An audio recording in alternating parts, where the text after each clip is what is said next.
From a very late night, technically, or in London, welcome to Asia Society of Southern California's 8th program in our COVID-19 related series, Is This Esports Moment? I'm Steve Saltzman, one of the advisory board members of ASSC and the chair of Paul Hastings' Asia and Europe Media and Entertainment Practice. Just a few initial remarks about Asia Society of Southern California. Asia Society is a nonpartisan, nonprofit organization with 13 centers in the US, Europe, and Asia. Founded by John D. Rockefeller III in 1956, we build connections between Asia and the West and among different countries in Asia through programs on business, policy, education, and the arts. Our center in LA was established more than 30 years ago and arguably serves the biggest and most diverse audience within the global network. Dovetailing with Asia Society's mission to build bridges between Asia and the US, esports also connects and unites people in an age of increasing divisiveness around the globe. Like all sports, its live event component was certainly adversely impacted by the pandemic. However, one might say that its core online interaction is the perfect antidote for periods of lockdown and quarantine. The moderator for this program is Miles Yim. Miles was a former esports journalist for ESPN and the Washington Post and joined the Story Mob, seeking to apply his years of insider expertise to broader industry initiatives. Beyond esports, his background includes eclectic stints in independent film finance, public radio production, traditional sports writing, and of course, equity options trading. Miles brings a keen editorial eye to every project, always emphasizing the importance of character and story in any successful campaign. In his more esoteric moments, Miles can be found rhapsodizing about gaming as a force for societal good and its potential to spearhead digital entertainment for decades to come. And with that, take it away, Miles. Thank you, Stephen. I couldn't have said it better myself. Hi, everybody. As Stephen said, I'm Miles Yim, and we're talking about esports today. And is this esports moment? The COVID crisis has adversely affected pretty much every aspect of our society. Has esports somehow netted out positive in all this crisis? I'm not sure, but to help me understand this, I've got three excellent panelists joining me today. Walter Wang, who is the head of operations for TSM, Emily Krol, who is the gaming strategic marketing manager for Lenovo North America, I got that title right, and Kevin Hoang, a Scholastic Partnerships account manager at Twitch. And to begin, I want to sort of give an overarching explanation in brief terms about what esports is. This panel is kind of like a sister panel to what Asia Society did in their conversation about how traditional sports were adversely affected by COVID-19. And there was sort of like a baseline understanding there of what traditional sports are. I understand that we have sort of a wide spectrum of viewers today, and I want to make sure that everybody is able to follow along with us as we talk about esports. So as we get into more introductory areas, I want to throw this over to Walt, first of all. Walt, can you tell me, first of all, like what you do specifically at TSM and what role TSM plays in the wider esports ecosystem? Yeah, absolutely. Thanks for the introduction and question, Miles. So at TSM, we're basically a competitive team. Think of us as the Los Angeles Lakers, but instead of basketball, we play video games.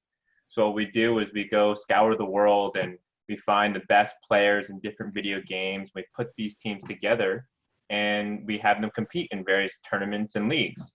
And we do this and hopefully we win and we create a great fan base. And, much like traditional sports, we monetize in very similar ways. We have sponsors such as, Lenovo, Geico, Logitech. We also earn media rights from the leagues that we are a part of. And as well as, selling merchandise and those sorts. Although we do not have a very localized business yet in terms of stadiums and things like that. But that could be in the future or it could not be because of COVID, but we'll see. Emily, Walt mentioned sponsors. You mentioned that Lenovo is one of TSM's major sponsors. Tell me, what role do sponsors like Lenovo play in the esports ecosystem? And what do you do at Lenovo? Awesome. Thank you for the intro, Miles. So I'm Emily. My position, as you mentioned earlier, is the Gaming Strategic Marketing Manager for Lenovo Legion in North America. So really, it's my job to manage our esports partnership with TSM and also to manage Lenovo's gaming presence across retail, experiential activations, the content we create for North America. So when we are asked about our partnership with TSM, of course, we love having access to the teams, the players, and giving our fans, kind of that exclusive access to either chat with them one-on-one in some kind of a meet and greet. We do plenty of content with TSM. So I'm not sure if you caught the LCS versus Valorant 3v5 and follow-up 2v5. So Lenovo Legion sponsored that content. So we're able to put out this really exciting exclusive content through our partnership with TSM and reach our gaming audience in a really endemic way. Mm-hmm. Yeah, I actually did see that video, and it was surprising how 2 or 5 TSM LCS players were just barely able to defeat TS2 TSM Valorant players. It's a fantastic piece of content. Kevin, you are representing Twitch in this discussion. We've talked about teams who compete in leagues and circuits across the world. They have sponsors like Lenovo helping them run their operations. What role does Twitch play in all this esports mumbo jumbo? Oh man, that's a loaded question. I would say, I guess, the story of Twitch and esports, I feel like they kind of grew up together as esports was rising. People leveraged live streaming technology to showcase esports, all over the world through live streaming. It all started with StarCraft. And that's kind of how we got our name, Twitch, because of, if you never know StarCraft, the twitching mechanics of StarCraft is the inspiration of that, as Twitch, as StarCraft was one of the most popular things on Twitch during that time. Prior to Twitch, it was Justin TV, and Justin TV was like this first step towards putting together a live stream ecosystem where anyone can create content on any kind of categories they want. So people were doing music, arts, anything they could ever imagine. It actually started with Twitch's co-founder, Justin Khan, it was a 24/7 live stream of his life. They found out that it was really boring watching someone just existing for 24/7.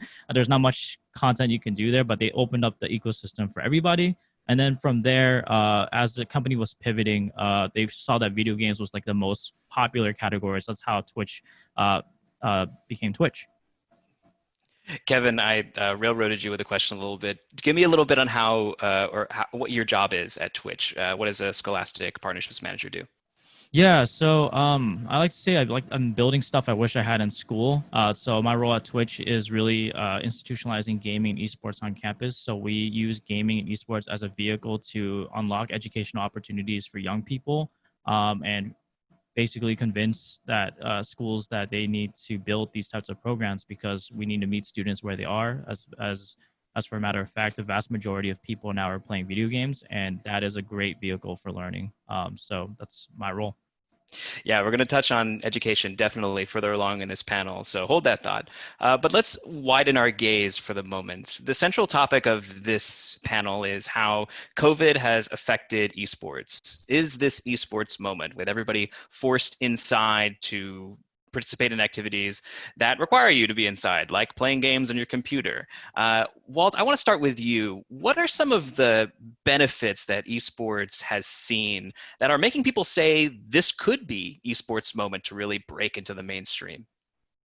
Absolutely, and I think I want to draw everyone's attention to Anjali. If you could bring up the slides to slide 5. But because gaming is just online focused, everyone is just at home playing more video games, watching more content.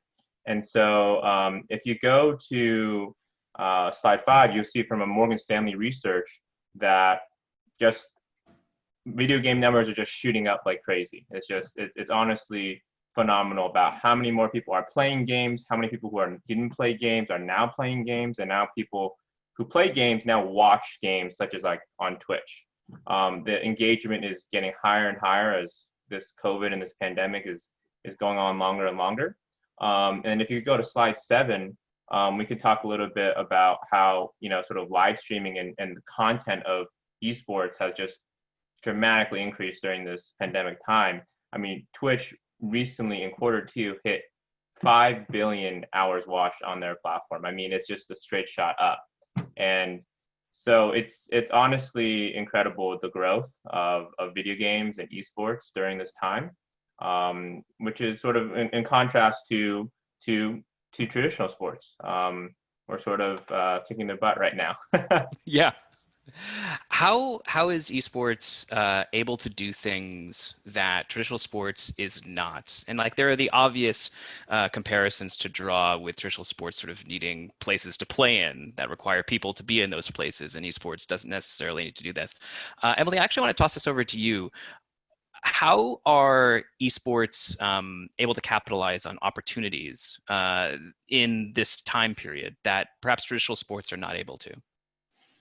Yeah, absolutely. So I think what comes to mind first is the fact that we're all working from home. We're even doing this panel from home. We're all live on Zoom now. We're on Facebook Live. So we're able to connect virtually in this space right now. In addition, in esports, they're able to do exactly the same thing. So of course it's beneficial when the teams can, especially in a collaborative esport like League of Legends, it's really beneficial when that team can be together in the same room and be communicating with one another.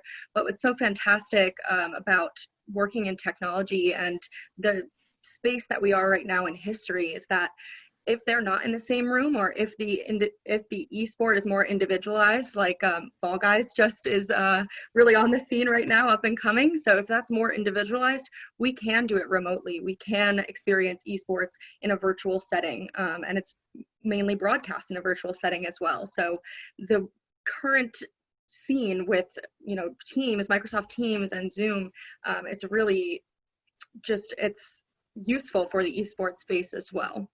Mm-hmm.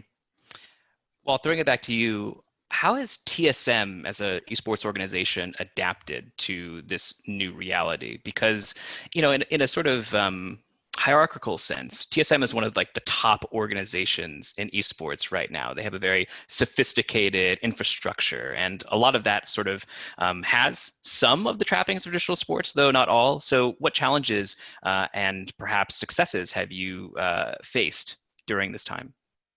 Yeah, absolutely. That's a good question. As Emily sort of alluded to, we do have a very comprehensive plan for a lot of our esports athletes. If you look at our League of Legends team, for example, we have dietitians, we have a sports psychologist, we have a fitness plan for them. And all of this was supposed to be happening in our new training facility in Playa Vista in Los Angeles. A lot of that had to be scrapped or had to be moved on virtually. For example, we had to do virtual workouts through Zoom. And the likes of that. Sports psychologists meet over a Zoom call rather than in person, which does detract from the efficiency and the productivity of our athletes. Same thing with our coaching staff, right? We limit how much of our coaching staff can actually be around the players and things like that. One of the biggest operational challenges I think that we're facing right now is working with RAI on how to figure out how to do international competition. Right. World Championship this year for League of Legends is in China. It is in Shanghai, and it is a bubble system, much like how the NBA is doing it in Florida. And figuring out how to get our players to China, get our coaching staff to China, how to set everything up, practice schedules, things like that, is something that we're dealing with right now. But luckily, because esports and video games is so digitally native, we have it pretty easy compared to, relatively speaking, to traditional sports. Mm-hmm. Kevin, I know your job at Twitch sees you interface with a lot of universities and a lot of esports clubs and their development into that wider scholastic system. Can you tell me what changes you've seen on the university esports side that have been brought on by the pandemic?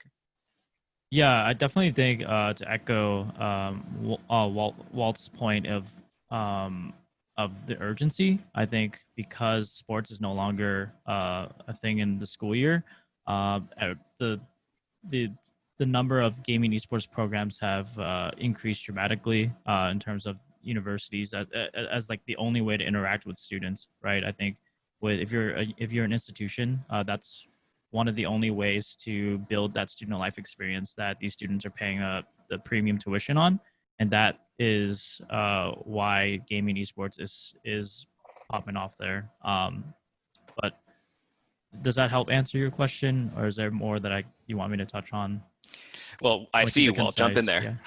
Yeah. Yeah, no, I really wanted to add on to what Kevin is saying, because it really is, the panel is about, is this esports moment? And you can just see from just the bottom up, it is kind of, in my opinion, the esports moment. The tailwinds and macro trends for esports is so strong. You're going from all the way down to the high school youth leagues to colleges that are focusing on esports now, right? Which is going to affect generations to come. Then on the, right now in the present day, people are playing more video games, consuming more video games, and we're seeing so much more viewership for our teams playing in professional tournaments.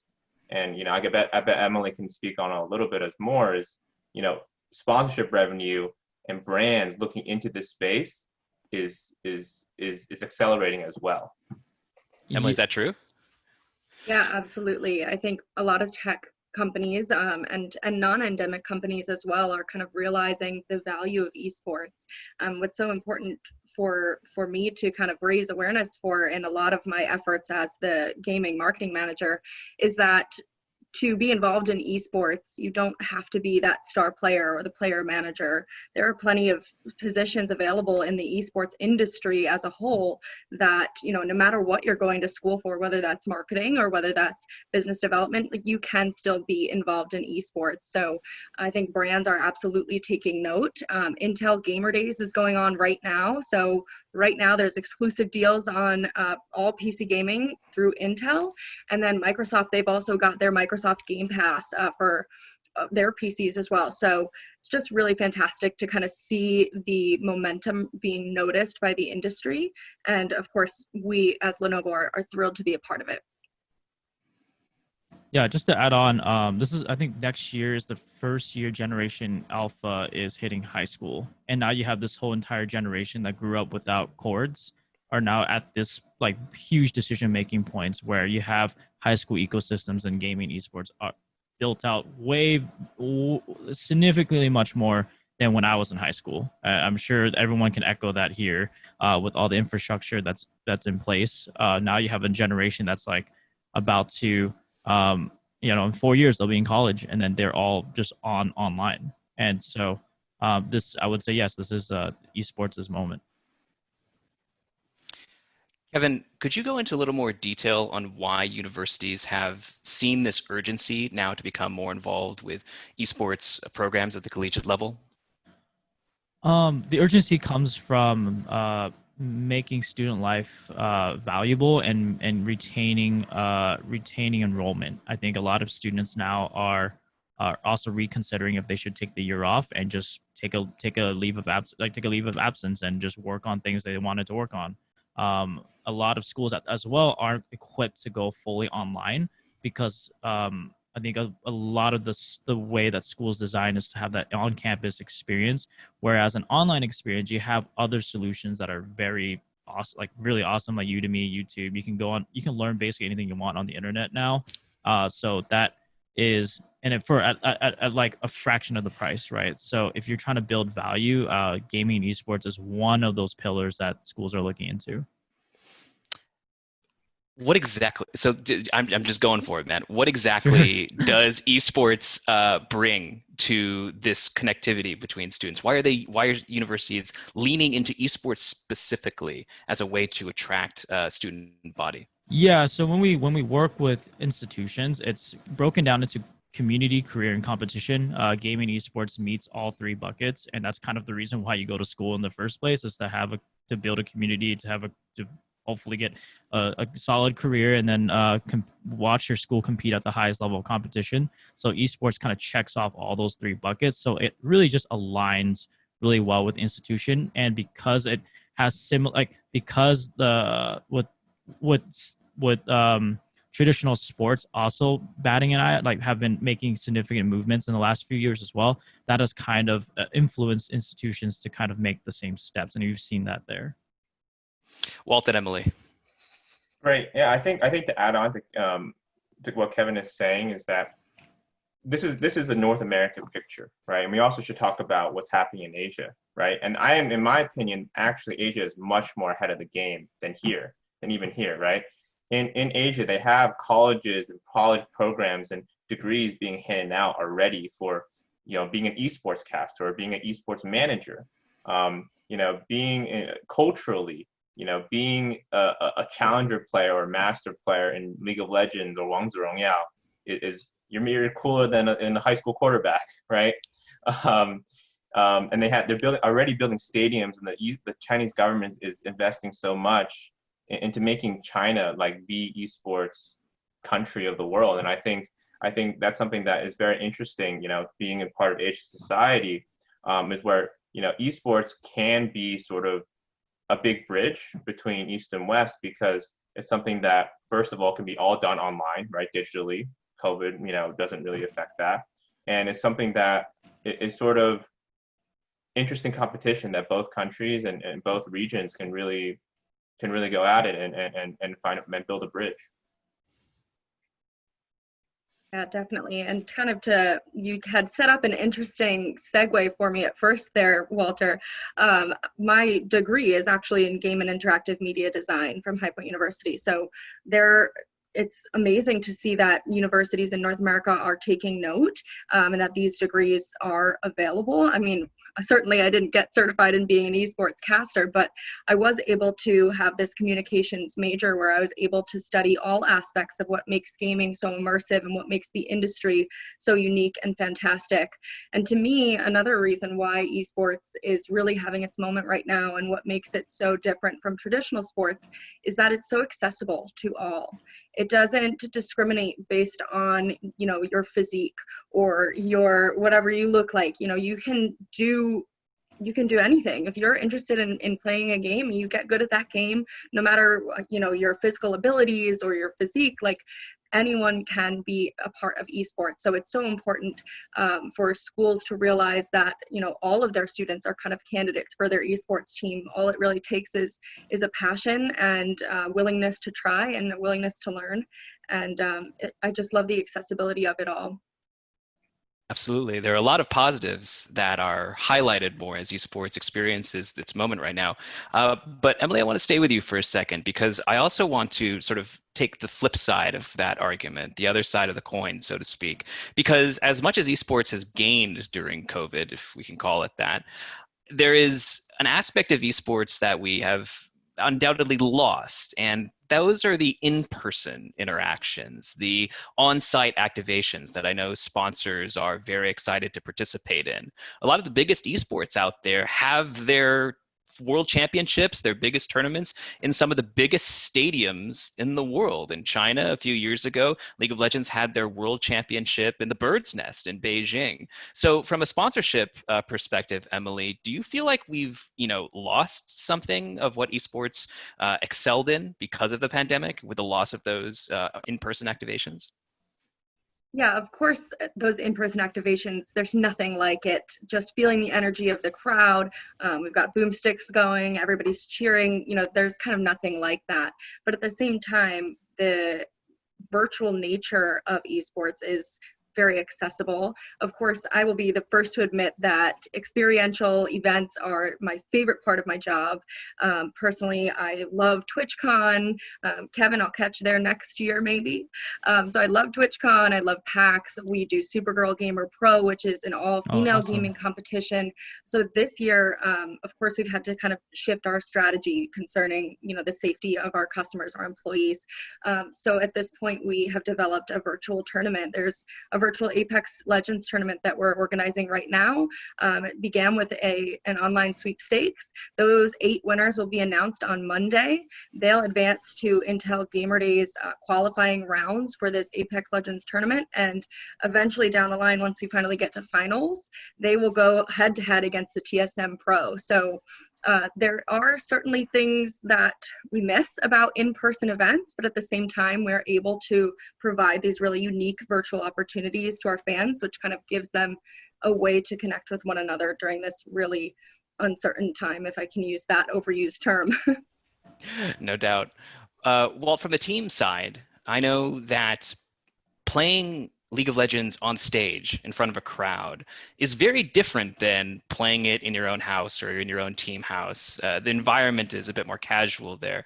Can you tell me how TSM has adapted to this situation and sort of how it counterbalances the loss of those in-person events? Like how are we training the players to approach this? Yeah, I think it is very different. It is very different. If you, I talk to a lot of our players, and if you talk to them, they just feel like it's number one, it's definitely a letdown because they enjoy playing in front of that crowd, the hype, the adrenaline. But also, it just feels like sometimes the pressure isn't there as much, right? Before I remember, if you talk to some of our players like Bjergsen, you playing in front of thousands and thousands of people in Staples Center, right? Sometimes he can't even hear his own teammates speaking because the cheers are so loud, right? And so that kind of what we call LAN tournaments is truly missing from that experience for both our players and for our fans and for our spectators, because it really is more hype, a lot more adrenaline. And I think I also want to touch on how if I may pivot a little bit into how sort of this has affected teams from a business standpoint. Mm-hmm. Right, from a COVID standpoint, is a lot of esports teams really wanted to adopt the model from traditional sports, right? Because a lot of traditional sports, they make a lot of their revenue from their localized stadiums, right? The ticket sales, the concessions, the F&B, the parking, things like that. And you can see some of those attempts, like Overwatch League, right? They're trying to create this whole, huge global league and have put a stake in the ground and say, hey, I'm London, I'm LA, I'm New York. But with that, I mean, I think that kind of business model isn't really viable anymore in this pandemic, and it's something that's caused a lot of teams to rethink about where are the growth opportunities for our teams and for our businesses. Yeah, as esports adapts the trappings or adopts the trappings of traditional sports, they become vulnerable to the same problems that traditional sports have. So it's odd that as esports tries to become one thing, they also really kind of do become that one thing and are faced with the same setbacks. Kevin, from a fan perspective, what kind of energy, if anything, do you miss from being able to attend tournaments for esports? Is watching it on Twitch or a live streaming platform, take your pick, a suitable replacement for live esports events in the long term? Should we be fully eschewing the in-person model now that we could fully exist online and leave it be that way? What do you think? So I got into esports. I seriously considered a career in esports because of Taipei Assassins versus Azubu Frost back in season 2. The energy I saw from the crowd reminded me of what it was like when I was a b-boy, a breakdancer. And that same raw energy was what captivated me to get into this industry. So with that like energy levels, I really miss being at these events and such. However, to Walt's point, I do not believe that as of right now, I don't think esports will save stadiums from maxing out like 20,000-30,000 person venue every weekend. I think we need to really consider the digital platform and the accessibility of being able to watch. Like, you can get all the like subscription. You can get all the subscription TV services plus internet for less than like $120 a month, and that is I think overlooked. I mean, not overlooked, but underlooked. I don't know what this. I lost my wording, but undervalued, right? So, so I think that's something that I'm kind of hesitant on when it comes to like this overhype, like every weekend people are going to show up and fill out these stadiums. But I do miss like Worlds and MSI and All Stars and these finals and these CS:GO majors and such. I love those, and I think those tentpole events are just great and are fine. So, so I guess it's like a bit of a hybrid answer. Thanks. We're going to have the first of what I think are many conversations about your b-boy history, because you just jumped me with that. But what I'm hearing overall about this discussion is that esports is probably experiencing a moment right now. I think we have the metrics to back it up. I think we have the interest to back it up. I also think that moments have a tendency to end. That's why they're moments. How do we make sure that esports moment doesn't end? How can we grow this into something that is sustainable in the long term, that esports can eventually grow to become what every enthusiast believes it can be, which is a traditional sports challenger to the model, and that esports can be held hand in hand up against traditional sports, and anything that they do, we can also do, but slightly differently. Walt, I want to toss it over to you first to get your thoughts on how we can extend this moment, how we can grow the esports experience so it doesn't fall after a few months when this is all over. Yeah, yeah. So if you look at just sort of like from a TSM perspective, right? We're seeing just so much activity at the top of the funnel, right? There's so many more leads, people getting interested in esports, right? People watching on Twitch, people just playing the game, and that it is TSM's job then, right, to take those leads in the top of the funnel and make them more hardcore users, more hardcore esports viewers and spectators and fans, and we do this. We bring them down the funnel through very different ways, right? Number one, we produce amazing content, right? If you look at our YouTube page, people come back and they love our personalities. They love the content that we're creating. They look at our social medias. They used to love our TikToks, right? And so they want to be a part of the team. They want to get that sneak peek backstage access to the personalities that they love and building storylines. And so that's how we sort of take all this great tailwinds of the esports movement and hopefully sustain it and convert a lot of these newcomers to become more hardcore esports fans. Emily, I'll toss it over to you, and I'll frame it this way. In terms of bringing in a different audience from a business perspective, how is Lenovo going to make sure that this moment extends, and how is Lenovo's involvement going to continue in the sphere to make sure that we can keep this going? Yeah, I mean, the gaming audience, we are extremely vocal. We will let you know if something is wrong, if we don't like something, the audience will let you know. So that is actually a huge advantage in my position as a marketer, that as I know, as soon as I put something in the market, whether or not it's being received well by the fans. So it's kind of that instantaneous feedback where we can kind of always be evolving our strategy and evolving what we're doing to make sure that we're keeping that momentum going. I also think it's important to pay attention to what's happening right now virtually, and the learnings that will come out of this time, because I think that they can be applied to in-person events as well. I really like what Walter was saying about building these kind of personas. People come back to influencers or personas or team members that they resonate with. And so for Lenovo, of course, we're so proud to be TSM's exclusive PC partner, but as well, we also sponsor the Apex Legends Global Series. So if you play Apex Legends, that's kind of the official competitive series there. So we are sponsored with them as well. We've also got some really cool lifestyle partnerships. So we're partnered with Universal Music Group, and last year we were able to do a backstage battle video with Lil Yachty. We were able to have the Legion PCs in a Legion lounge at the Grammys. And so we are kind of touching all these different levels of gamers, from, a hardcore gamer who's, his 9 to 5 maybe is playing games professionally, to somebody who does have a traditional 9 to 5. He's going to work or maybe working from home during the day, but then at night his passion remains that, with gaming. And so I think that we have a lot of learnings we can capture here in this time.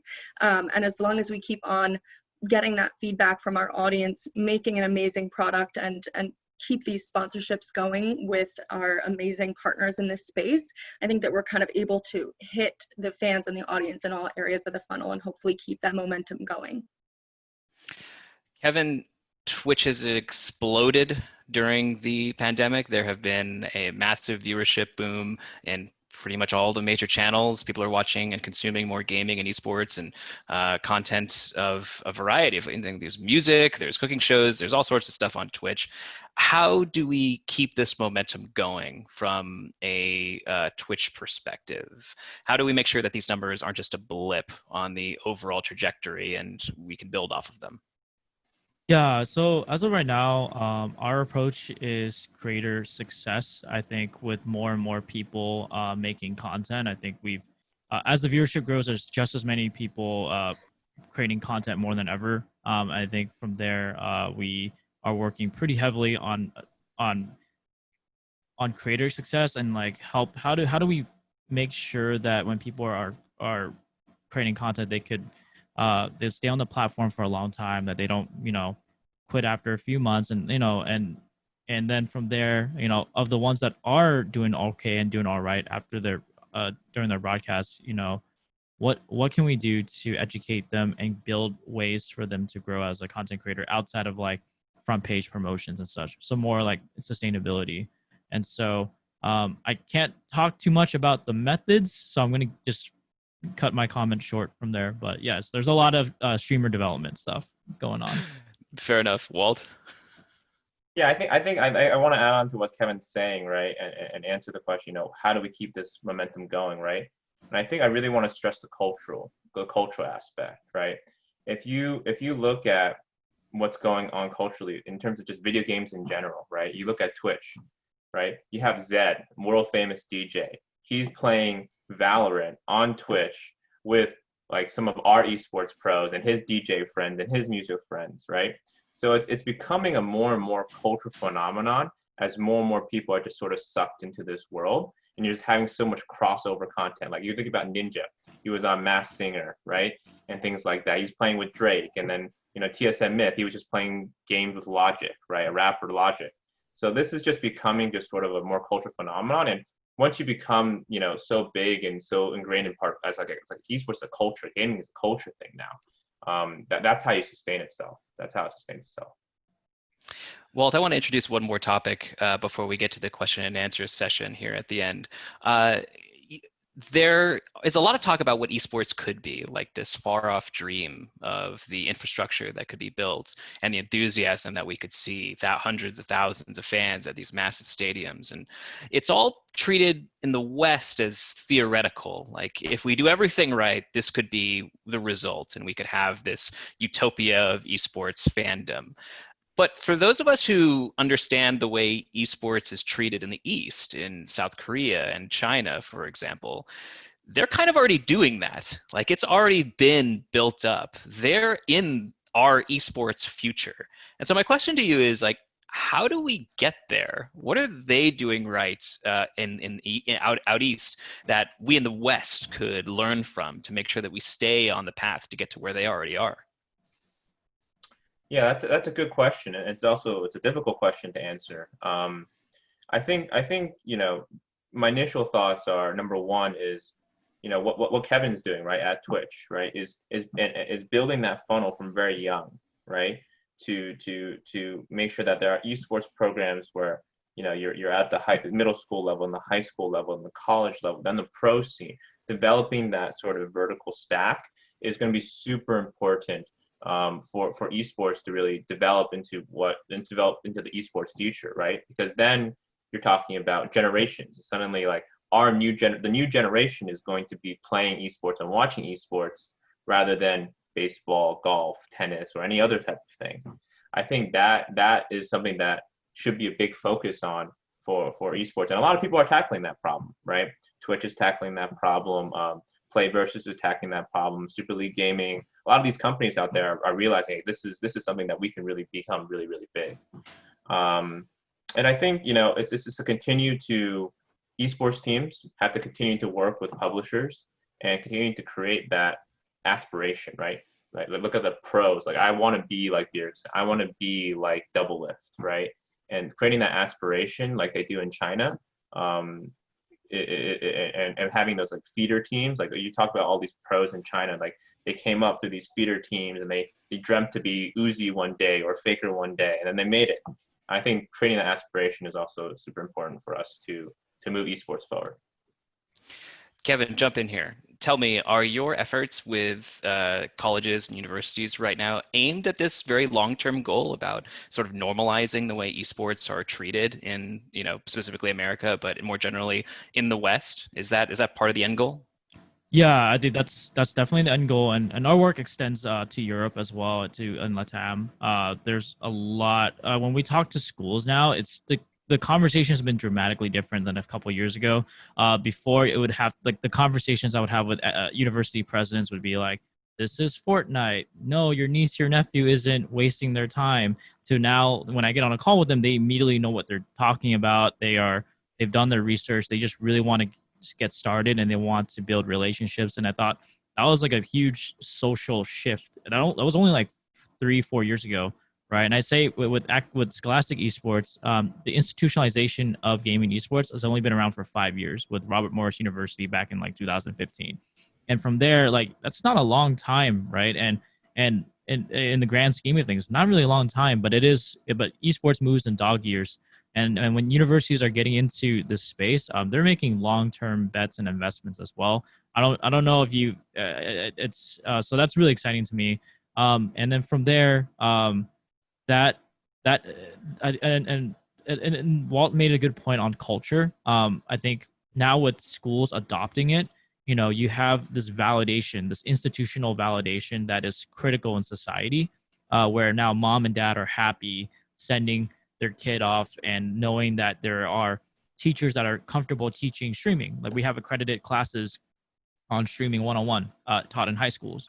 Like parents are now like, oh, okay, that's not some like private institution somewhere. No, this is like my actual public school that I'm now comfortable with. There's PTSA meetings about this. Like there's a lot of these now, like you're meeting parents there. And I think that's the biggest decision maker that we haven't talked about is like parents are now comfortable with sending their kids into these things. And you can't build a system of like people becoming Bjergsen, Michael Jordan, Faker, or whoever without parents fully bought in and then schools and institutions fostering that kind of community from the bottom up. So it's really exciting. Like I said, I started this entire introductions with I'm building stuff I wish I had in school. And so hopefully making progress. Fantastic. Emily, do you have any words about this subject? Because as somebody who works in one of these positions that is not a pro player or a coach, but still involved with the gaming industry, are these efforts already bearing fruit simply because you're in the position that you're in right now? Yeah, absolutely. I think I really agree with everything Walter and Kevin were saying. I think it is generational, it is cultural, and as we start integrating students into esports programs at a young age, the parents are kind of catching on to, okay, my child is actually learning teamwork. They're learning how to practice for something. And like I mentioned earlier with accessibility, like it's not like you have to have a certain build or physique in order to participate in esports. They're still kind of learning all of those practices of traditional sports, but in a more accessible setting. And so certainly, like I mentioned earlier, if we're getting kind of these students realizing at a young age that they can be involved in the esports industry, I think that's really, really important for educators and for professionals to realize. Somehow I had the idea when I was young going into college that somebody works on video games. Why can't that person be me? It's somebody's job to make these games. And so I went to school to do exactly that. And I think more and more as students are interested in gaming, it's one of the top passions in the United States. People love gaming. Gaming is huge. We've seen so much growth throughout this time we've been discussing. And so as people get more involved from kind of a passionate or personal hobby standpoint, they may come to realize that there are all these other opportunities, and hopefully the industry just keeps growing alongside of it. You guys have been so awesome. We've got 15 minutes left in the panel, so we're going to switch this over to some question and answers. Emily, we'll stay with you for this first one because you kind of mentioned Fall Guys earlier in the discussion. We have a question from Matt. The most popular game on Twitch these days is Fall Guys, which is amazing, by the way. What does the panel think of that game? Does it have any potential for esports? So Emily, we'll start with you and then we'll go from there. Yeah, totally. So first of all, I will say I played Fall Guys for the first time last night. I'm terrible. I spent a few hours trying it out. I'm really, really bad, but I'm getting better. I definitely think that it has esports potential. It kind of has this similar server style where you're being loaded into a server with about 60 other players, and you don't know who those players are. And, there could come a point where potentially they're creating custom servers, and maybe there's, various teams, esports teams competing against one another, or maybe it's individuals. So I think it's an awesome game. I think, from a game design perspective and just from an esports and marketing perspective, I definitely think that Fall Guys has legs. We've seen a ton of big influencers in the industry playing it out, trying it out. So I think that it has huge potential in my perspective. Walt, when can we see the TSM Fall Guys team? I don't know what you're talking about. When are we doing the unveiling, man? No, but yeah, I think any game, just so everyone knows, any game can really be an esport. For example, I'll give you the most ludicrous example out there.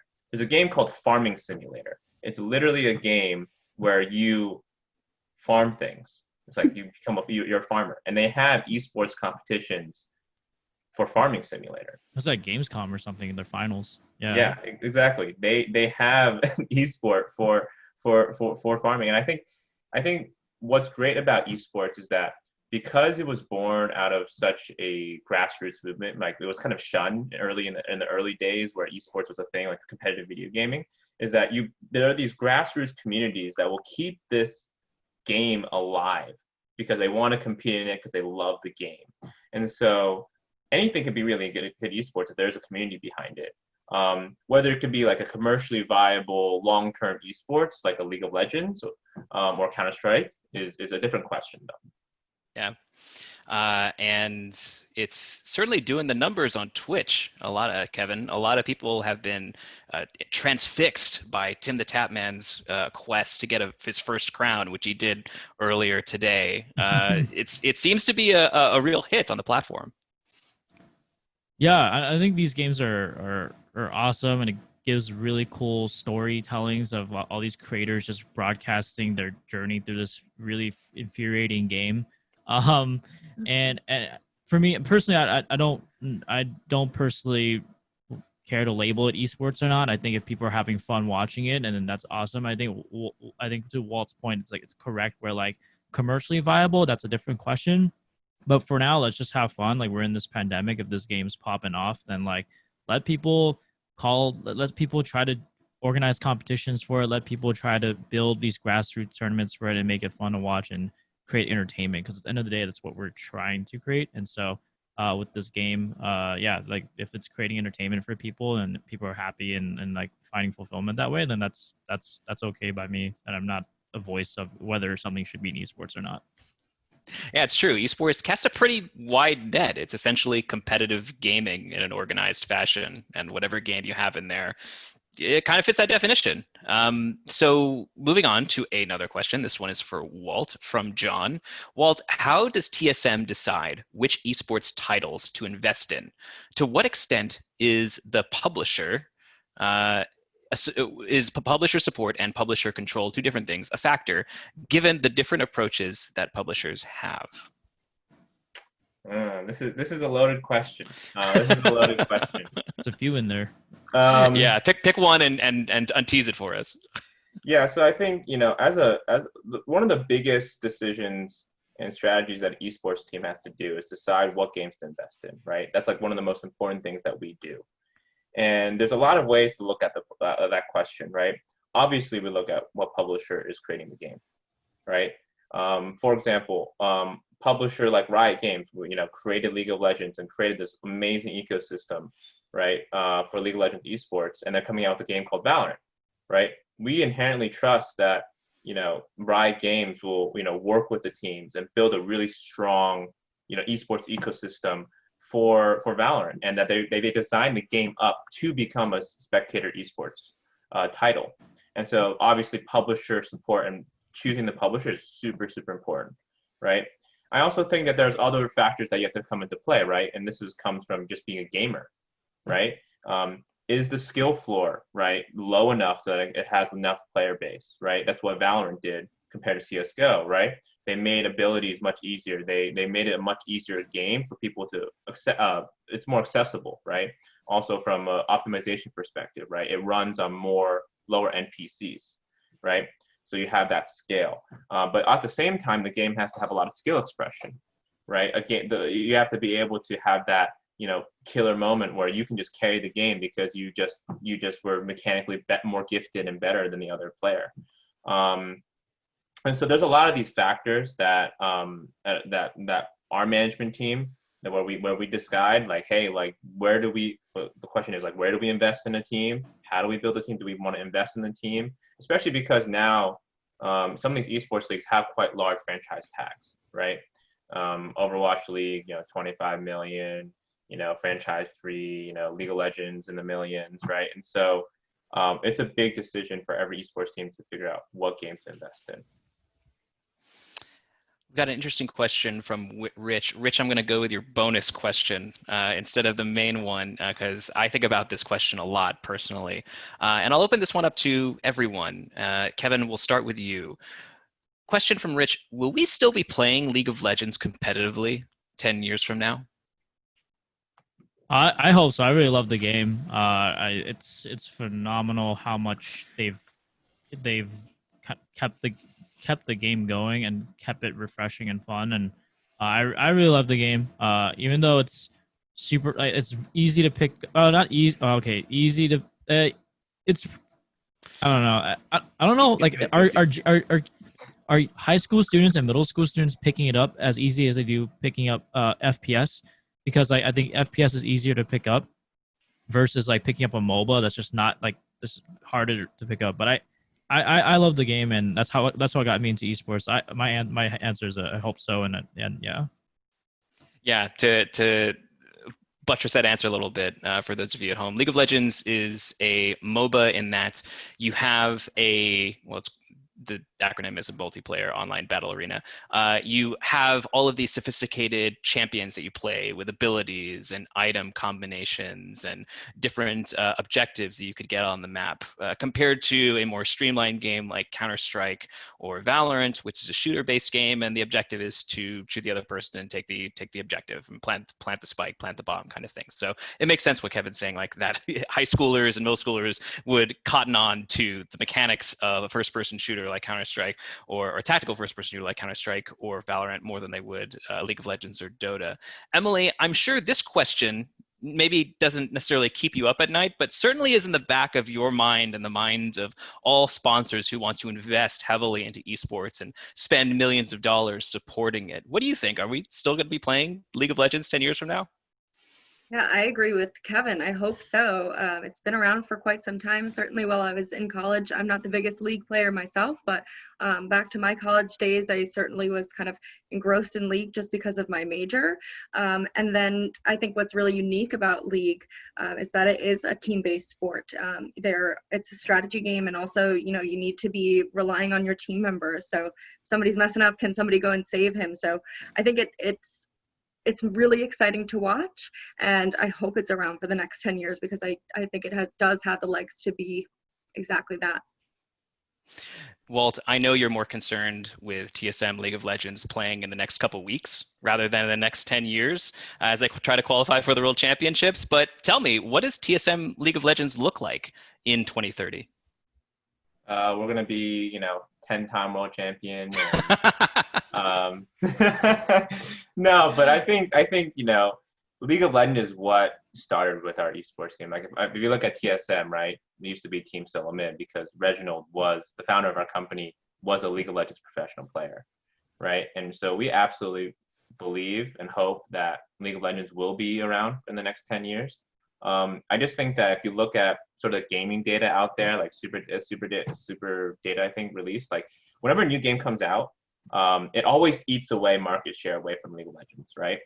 But there's something about League of Legends that after that game sort of peaks, the other game sort of peaks, everyone just goes back to League of Legends. And so you've seen that trend multiple times when PUBG came out, when Overwatch came out, when all these other games came out. Everyone goes back to League. So the data says that, yeah, most likely Like people are just gonna keep playing League. It's just a wonderful game, and they've designed it and upkeep it and keep it fresh. Awesome. I think we'll take one more question here. This question is from Brian. And Walt, we'll start with you. We've mentioned here today about growing esports in the US via middle school or high school exposure. Traditional American sports, such as baseball and football, introduce kids to the sport at a very young age via like Little League, which is also big in South Korea as well as Japan, and Pop Warner football. Are there any plans to help engender such organized esports leagues for kids? And when you do you see a esports team at Harvard Westlake? He's saying that because I'm an alumni of Harvard Westlake. My Yeah. in high school. Yeah, I think that is one of the big steps, as you know, what Kevin's doing and what a lot of other companies in the space are doing, is that they're building that vertical stack, right? They're working with schools, they're building the, you know, AYSOs or you know, of little leagues of esports, right, and video games. And so that is what a lot of people are realizing, like that's ripe for development. And I think the U.S. has still a bit of ways to go to catch up to places like China. But I think, you know, with the amount of money and capital and also the people who are just involved in trying to develop that space, I think it'll get there in the next couple of years, you know, 5-10 years.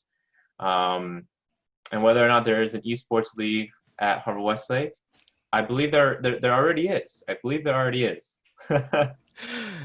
Kevin, we'll end with your comments here. I think we've talked a lot about how esports are being integrated at the university level and at even the high school or even middle school level. Are there any plans to go earlier than that, into maybe grade school, or is that a bridge too far right now? There's some complications with that. When it comes to sports, no one owns the football, so it's hard for. So what that means, let me take a step back. So when anyone can organize competition for a sport, because no one owns the actual football or the baseball or the thing that allows you to play the game. Whereas for esports, someone owns the IP, and therefore tournaments are harder to conduct because publishers care about how their game is used and how it's being represented. And so depending on the organizer who is looking to, let's say, start like a league in your area or in your city or in your town, it can get very complicated if you don't have the rights to run the tournament. So it's a bit challenging, and there's also privacy laws involved when you're working with under age 13, because now it's digital. So then you have these kids online. So there's different ramifications for that as well. And so we have a lot to work on in high school to college anyway. So I'm kind of like trying to take a breath here and just kind of like, if you want to go solve that problem, whoever asked this question, by all means, like, that's super dope and you should try to figure it out.